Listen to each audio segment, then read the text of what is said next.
Hello, welcome to the Saroy channel. I have a lovely story for you tonight, coming from Lisa in the Appalachian Mountains, and it's called The Bigfoot at My Doorstep. Let's get started. Dear Sarah, my name is Lisa and I live in the Appalachian Mountains, and I want to tell you about my Bigfoot encounter that I hope will be of interest to you and your listeners. I would like to remain anonymous if you do not mind. Anyway, onwards and upwards with my story. One day in the early morning in late fall, I found a furry little thing lying on my front doorstep. It was tiny and it looked dead. It was so cold to the touch, I was almost certain it was not alive. But I could feel it had a little pulse. But the pulse was very slow. I was certain that the creature was dying. I was also sure it was a puppy. Its skin was damp and cold to the touch, and I noticed on his little head he had a huge infected boil, and it was oozing with pus when I pressed it. I took the little creature into my kitchen and squeezed out all the pus on the boil, and then I disinfected it.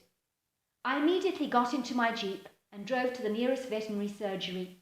I knew the vet very well, as she and I had been to school together many years ago and had always been great friends.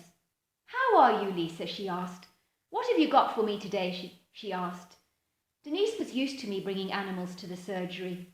Living in the countryside as I do, overlooking mountainous terrain and pine-filled forests, it is on occasion I do come across wildlife that does need medical attention, and I always like to do my bit and help whenever I can. I found a puppy on my front doorstep," I told her. "I think it has a touch of sepsis, and he's half dead. Sadly, I don't think he's going to make it, really." Denise examined the puppy carefully and looked at me with a puzzled expression on her face. "Where did you say you found him?" she asked. I found him on my front doorstep." "Just lying there?" she asked. "That's right, he was just lying there, half dead." "Now that's interesting. Very interesting. I wonder how he got there." Then she looked at me. "This is no puppy," she said, looking at me intently. "It's a primate." "What do you mean, a primate?" "Well, monkeys are primates," she explained. "But then again, I don't believe this is a monkey. It's something else. There's something different about this creature. I can't explain. It's not something I know, or ever have seen, actually." "What?" I asked then. "What is it?" "Before we worry about that," she said, "we've got to deal with this infection. This boil is pretty bad. He needs a good old clean-up, that's for sure." "Is he going to be all right?" I asked. "I'm hoping you brought him in the nick of time. It may be touch and go, but let's keep our fingers crossed. You never know, things could turn out for the good." I watched Denise give the little thing a couple of injections, clean him up, and then put him on a drip. Then she went into the office to make some phone calls. When she came back into the room, I noticed she was as white as a sheet. She then looked at me and said, "They want me to put him to sleep. Can you believe it?" "Who wants you to put him to sleep?" "The authorities." "No," I cried out in horror. "You can't do that." "I agree," she said. "He could die, of course, on his own, but if he does pull through, I'm not going to be the one putting him to sleep, I assure you. I can't do that to the fellow." "Did you tell them you were going to put him down?" I asked. "Did you agree to do it?" "Of course I did," she said. "Of course I lied. They asked me all kinds of questions about the creature, and they seemed to know a lot about it. It's as if I got the impression that they knew what this creature was. They told me to keep my mouth shut and to get him cremated as soon as I possibly could. It was very strange." I was aghast by Denise's confession. "They just want it all hushed up. Clearly," she said. "This must be a creature they don't want the public to know about." "I think this is a Bigfoot." "A Bigfoot?" "Yes," she said. "I think this is a Bigfoot." "Really?" I asked. "You think it's a Bigfoot? It would explain a lot, the hush-hush way the authorities want me to deal with this. And then, of course, the fact that this little thing that we have is a primate, but it's definitely not a monkey that I've ever come across. I've never seen a creature like this before. What are we going to do? I asked. I'm not sure, she said. I need to think about this, but let's get the little fellow better before we make any major decisions. I went away from the surgery, flabbergasted. What I thought was a baby puppy was possibly a Bigfoot.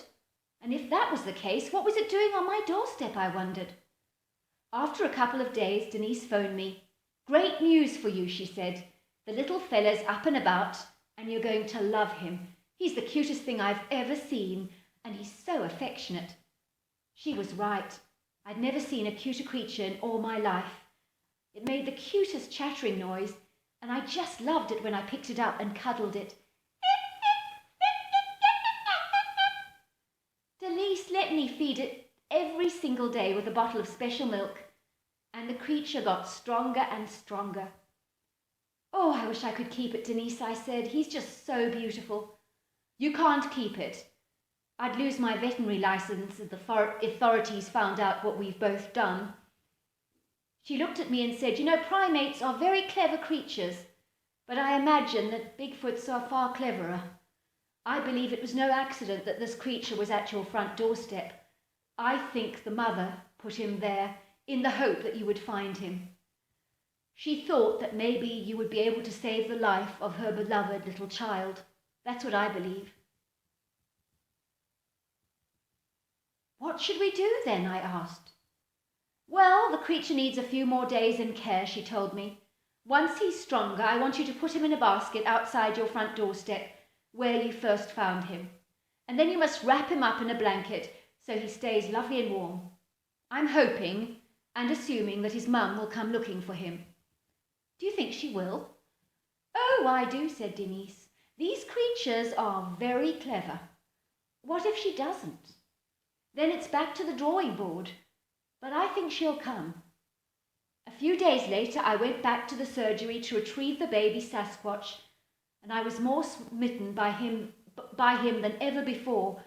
Never in my life had I seen a creature so responsive to being touched and so utterly affectionate. He would sit on my back and ruffle his little hands through my hair. He was lovely. In secret, I was hoping the mother would not come to my front door that night as I placed the sleeping little Sasquatch on the front doorstep. He had been given a sedative by Denise so that he would fall asleep quickly. I wrapped myself in a blanket and pushed my sofa as close to the front door as I could. I wanted to see if I could hear the mother coming back to get her baby. I was so curious. Soon I had fallen asleep, but I was awoken to the shuffling sound I could hear at my front doorstep. Then I heard the basket being lifted from the front doorstep, and I heard a tiny little grunt, and then the baby Sasquatch make a happy chattering sound, the sound that he always made with me. I smiled to myself. They're together again, I thought. I heard the mother Sasquatch moving away, and so I pulled the curtain back to watch. I could see her large, shadowy, dark, hairy form take large strides towards the wood and disappear into the trees. All I could detect was that she was the tallest creature I'd ever seen, and very wide in the chest area, but her legs did look long and lanky. I will admit it was hard to say goodbye to the little Sasquatch. He was the cutest thing I'd ever seen. If you have ever seen baby monkeys, they are cute, but this was way cuter. Even a human baby is not this cute. The next day I felt a hollow in my heart, that empty feeling that you have lost something that is very special to you. I felt sad. I phoned Denise to tell her the good news, and she was elated that the mother had returned to pick up the baby Sasquatch. Apparently the authorities were asking her more questions, but she had told them that she'd got the thing cremated, but that in fact she was mistaken, and it was a puppy after all, and it was just a case of misidentification. Did they believe you? I asked. Oh yes, they did. I made sure they did, she said. 3 days passed by, and life returned to normal, but I never forgot the baby Sasquatch, and I still haven't today. On the fourth day, I opened my front door and found a pile of smooth pebbles lying on my mat. They were lovely and smooth, and the nicest pebbles I'd ever seen, and I knew that they were from the mother Sasquatch, and I will always treasure them because it was her way of saying thank you to me. I hope you enjoyed my story. Thank you so much for your lovely story. Well, was that fact or fiction, I ask you? Thank you so very much for joining in and listening tonight. Until next time, good night.